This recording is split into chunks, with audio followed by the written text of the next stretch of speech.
Hey friends, have you ever felt the pain of someone walking out of your life without a reason? One day they're close to you, sharing laughs, moments and trust. And then suddenly, they're gone. No explanation, no goodbye. You're left with nothing but questions, replaying every conversation, every moment, trying to figure out what went wrong. At first, you feel hurt, maybe even broken. It's hard to let go of someone you cared about so deeply. You spend nights wondering if it was your fault, hoping they'll reach out. But they don't. Slowly, you begin to pick up the pieces, to find yourself again. And just when you start feeling stronger, they come back. That moment when they return can be overwhelming. Your emotions clash.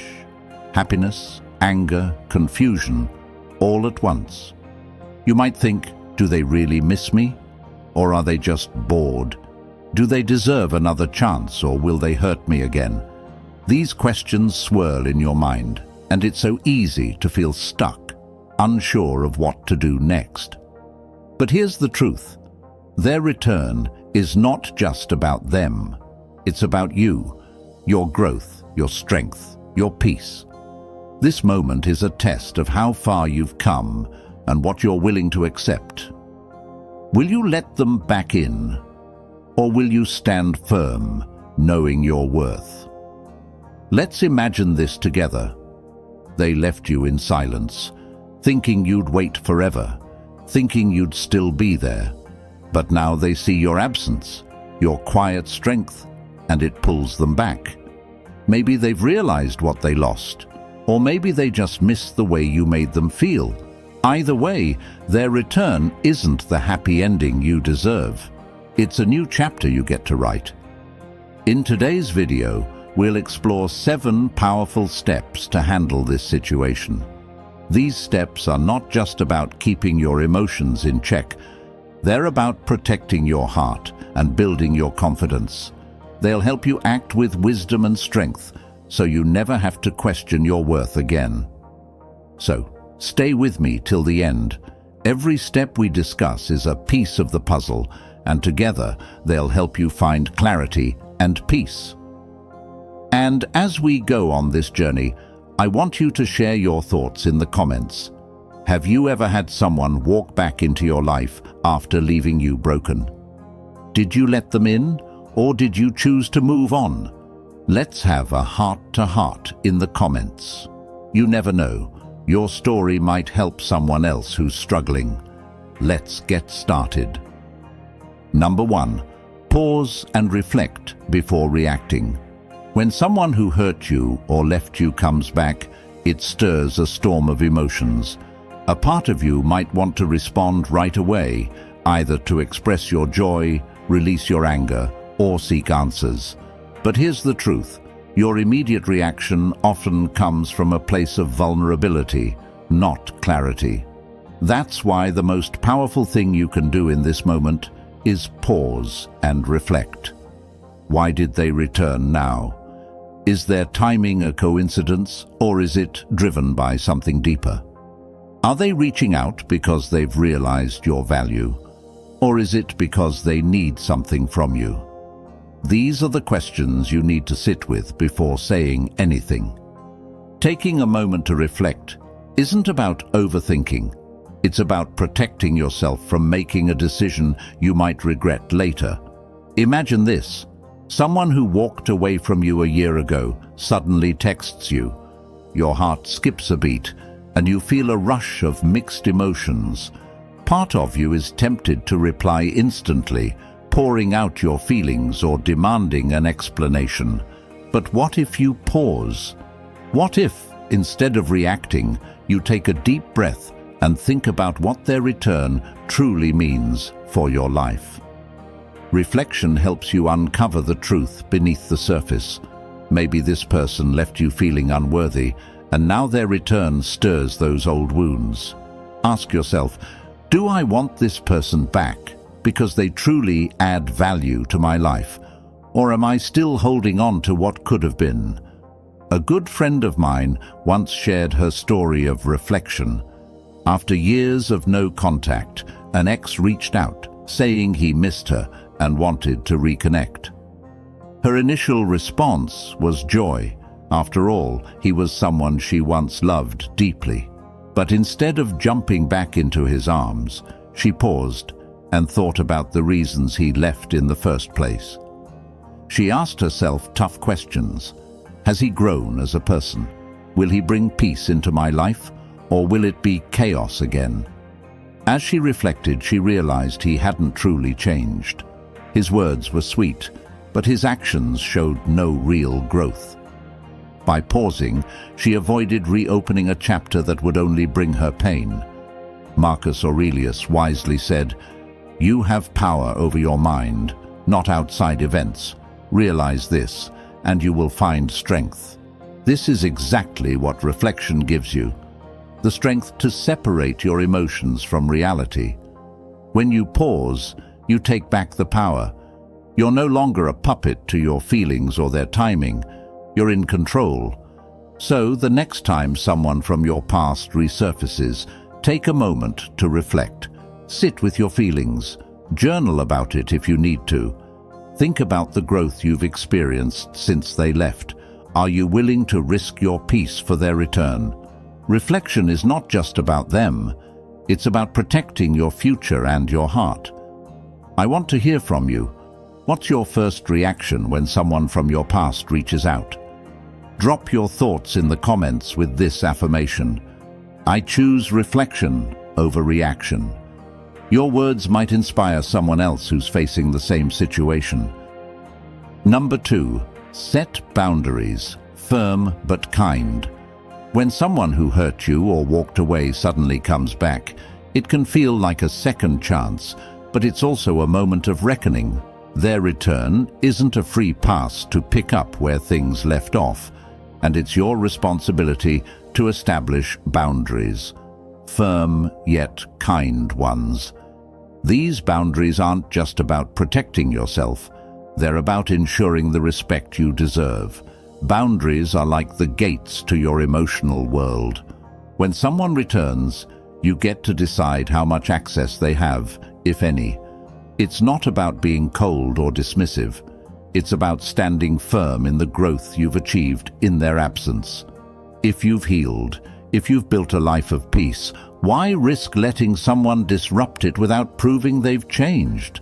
Let's say a friend who betrayed your trust years ago comes back, apologizing and wanting to reconnect. Naturally, you may feel torn. Your heart remembers the good times, but your mind recalls the pain they caused. This is where boundaries come in. Communicate what you need from them to rebuild trust. Maybe it's consistency in their actions or transparency in their words. Whatever it is, don't compromise just to avoid discomfort. I once heard a story about someone whose ex-partner returned after disappearing during a tough time. They claimed they had changed, yet their actions didn't align with their words. The person, instead of rushing back, set clear boundaries. No late-night calls, no discussions about the past without accountability, and no assumptions that they could resume intimacy without trust being rebuilt. These boundaries weren't about punishment, they were about self-respect. Over time, their ex revealed their true intentions, which were rooted in convenience rather than genuine remorse. The boundaries saved them from reopening old wounds. Establishing boundaries doesn't mean you're shutting people out. It means you're protecting the life and peace you've worked so hard to build. As Seneca wisely said, "No man is free who is not master of himself." Your boundaries reflect that mastery. They show that you value yourself enough to demand respect and honesty. And remember, kindness is key. Boundaries don't have to be harsh. A firm but kind approach lets the other person know where you stand without creating unnecessary conflict. You can say, "I'm willing to talk, but only if we address what happened before." Or, "I need time to see if your actions match your words." It's about balance, protecting yourself while remaining open to possibilities. So ask yourself, What's one boundary that feels non-negotiable to you? Maybe it's accountability, consistency, or no tolerance for disrespect. Whatever it is, honor it. Drop your thoughts in the comments with this affirmation: I honor my boundaries.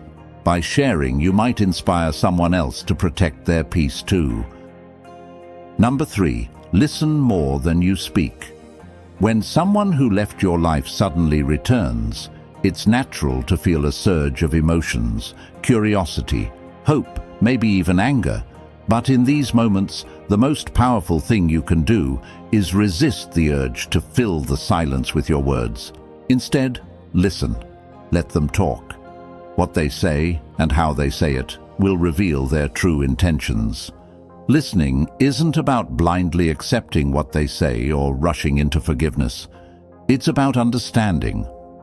Are they genuinely apologizing and taking responsibility for their actions? Or are they using vague words and deflecting blame to ease their own guilt? The way they explain themselves will give you the clarity you need to decide if they deserve a place in your life again. Imagine someone who once ghosted you now sitting across from you, explaining their actions. They might say things like, "I've been going through a lot and I didn't know how to handle it." That's a start, but are they acknowledging the hurt they caused you? Or are they only focusing on their struggles? Listening carefully can help you see whether their return is about accountability or convenience. Stoic philosopher Epictetus famously said, "We have 2 ears and 1 mouth, so that we can listen twice as much as we speak." This is more than just advice. It's a tool for emotional clarity. By listening, you're not only showing maturity, but you're also giving yourself the gift of time to process and understand. Remember, listening doesn't mean you agree with them, nor does it mean you're obligated to forgive. It's about gathering the information you need to make an informed choice. Are their actions aligned with their words? Are they taking responsibility? Or are they expecting you to do the emotional labor for them? As you listen, take note of how their words make you feel. Do they bring peace, or do they stir up old wounds? Trust your instincts. They often reveal more than the words themselves. Have you ever found yourself deeply listening to someone who returned after hurting you? What did you learn from their words, or their silence? Share your experience in the comments and add this affirmation: I value clarity. Because through listening, you're not just hearing them, you're hearing the truth of your own heart. Number 4, observe their actions, not just their words. When someone comes back into your life, they often bring words full of promises, regret, and explanations. But as comforting as these words may sound, they can't be trusted alone. Words are easy to say, but actions take effort, and they're where the truth lives. Think about it. How many times have you heard someone say, "I've changed," or "I'll make it right this time," only to see the same old patterns resurface? Real change isn't spoken, it's shown. If they're genuinely here to make amends, they'll prove it through consistent, thoughtful actions. Not just once, but repeatedly over time. For instance, if someone hurt you by being unreliable in the past, their return should be marked by consistent dependability. It's not enough for them to say, "I'll be there for you now." They need to demonstrate it by showing up when they promise, following through on commitments, and respecting your boundaries. Trust isn't rebuilt in a day. It's earned piece by piece. A friend of mine once reconnected with an old partner who swore they had grown and wanted to rebuild their relationship. At first, the words were comforting, and my friend wanted to believe them. But over time, their actions didn't match their promises. They said they valued the relationship, but they rarely prioritized spending time together or making changes that mattered. My friend eventually realized that while the words were sweet, they were hollow, and the actions spoke the louder truth. The key is patience. Don't rush to trust or forgive just because their words sound good. Time is your ally here. Watch their actions without making excuses for them. Are they putting in the effort to show you they've changed? Or do their actions reveal old habits disguised by new promises? As Marcus Aurelius wisely said, "Waste no more time arguing about what a good man should be one." This doesn't just apply to them, it applies to you too.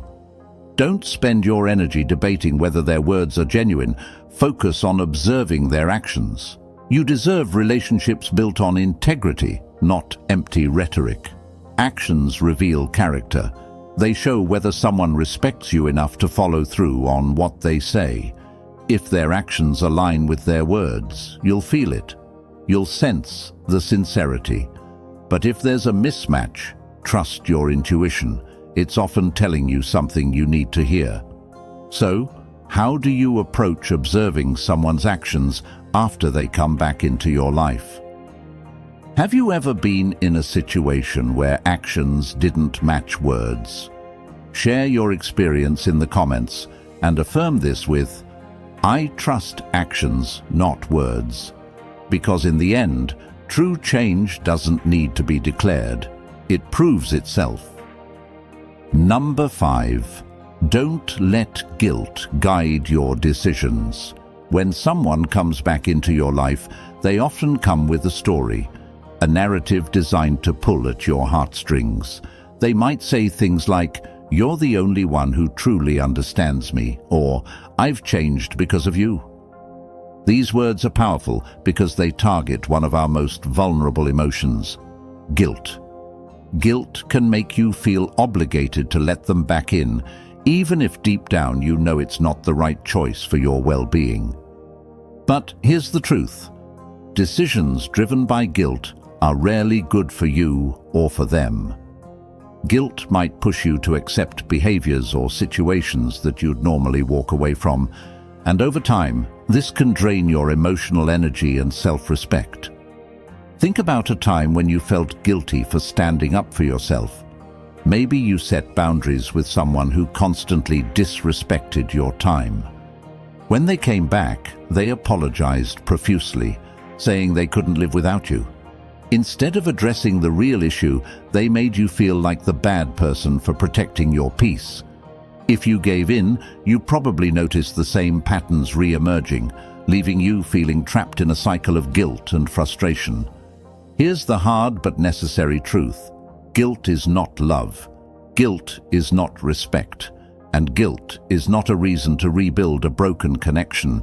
Healthy relationships are built on mutual effort, understanding, and respect, not one person feeling indebted to the other. It's also important to recognize when guilt is being weaponized. Toxic people might use phrases like, "You're the reason I've changed," or "Without you, I'm lost." While these statements might sound flattering, they often shift the burden of responsibility onto you. Suddenly, it's your job to keep them happy, to ensure their life stays on track. This is emotional manipulation, not genuine connection. Seneca once wrote, "To bear trials with a calm mind robs misfortune of its strength and burden." In the context of relationships, this means approaching guilt with calm reasoning rather than letting it overwhelm you. Ask yourself, are they truly here to rebuild a respectful relationship, or are they trying to ease their own discomfort by drawing you back in? If you find yourself feeling guilty, pause and reflect. Remind yourself that you're allowed to prioritize your well-being. You are not responsible for carrying someone else's emotional baggage, especially if they haven't shown they're willing to change. Your life is not a debt to be repaid. It's a journey to be lived authentically. So, how do you deal with guilt in tough decisions? Have you ever found yourself saying yes out of obligation rather than genuine desire? Share your thoughts in the comments and affirm, I choose strength. Because when you free yourself from guilt, you reclaim your power to make choices rooted in self-respect. Number 6, forgive, but don't forget the lessons. Forgiveness is often misunderstood. Some think it's about letting the other person off the hook, erasing the wrongs they've done, or inviting them back into your life with open arms. But true forgiveness is not about them, it's about you. It's about releasing the burden of resentment that weighs on your heart and mind. It's about choosing peace over pain, not for their sake, but for your own. Imagine carrying a heavy bag filled with anger, betrayal, and sadness. Every step feels harder because that weight holds you back. Forgiveness is the act of setting that bag down. It doesn't mean you forget how heavy it was or why you carried it in the first place. It simply means you decide to walk forward without it. Forgiveness doesn't mean denying your experience. It doesn't mean pretending everything is fine or ignoring the hurt you've felt. It's a quiet strength, a choice to let go of the power that anger or resentment holds over you. And yet, not forgetting the lessons is just as important. Forgetting means risking the same mistakes, the same heartbreak, the same disappointments. Epictetus wisely said, "It's not what happens to you, but how you react to it that matters." Forgiveness is your reaction. It's an act of reclaiming control over your emotions, but remembering is your wisdom. It's the armor that protects you from future harm. Have you ever forgiven someone who hurt you? If so, you know that forgiveness doesn't mean returning to the way things were. Sometimes it means keeping a safe distance while wishing them well. Other times it means allowing them back, but with clear boundaries informed by past lessons. So forgive, not because they deserve it, but because you do. And don't forget the strength and growth that pain has given you. Drop an affirmation in the comments. I forgive and grow. Because forgiveness is your power, and remembering the lessons is your freedom. Number 7, focus on your growth, not just the relationship. When someone comes back into your life, it's natural to feel a rush of emotions, hope, nostalgia, maybe even a longing to rekindle what once was. But before diving back in, pause and remember this. The growth you achieved in their absence is your greatest triumph. That progress, that hard-earned transformation, must remain your priority. Their departure likely left a void, but in that emptiness, you found your strength. Perhaps you rediscovered hobbies, pursued new goals, or healed parts of yourself that were long overlooked. You became more resilient, more self-aware, and more attuned to what truly matters. Don't let their return overshadow the person you've become. Imagine someone who was left heartbroken after a painful breakup. At first, they struggled to find balance, questioning their worth and reliving the past. But over time, they started focusing on themselves, building a career, nurturing friendships, and fostering self-love. When their ex came back months later, apologizing and seeking reconciliation, they didn't let that derail their progress. Instead, they reflected, does this person align with the life I've built? Will they support my growth, or will their presence bring me back to square one? It's a question worth asking.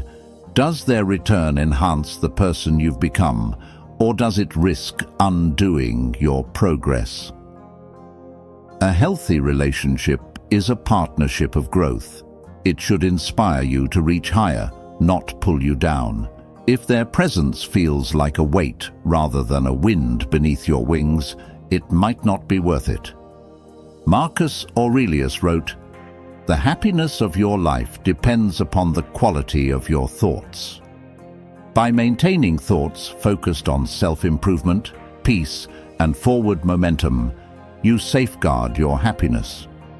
Don't let their return cloud your vision or dilute the clarity you've gained. This doesn't mean shutting them out entirely. It means prioritizing your well-being and growth above all else.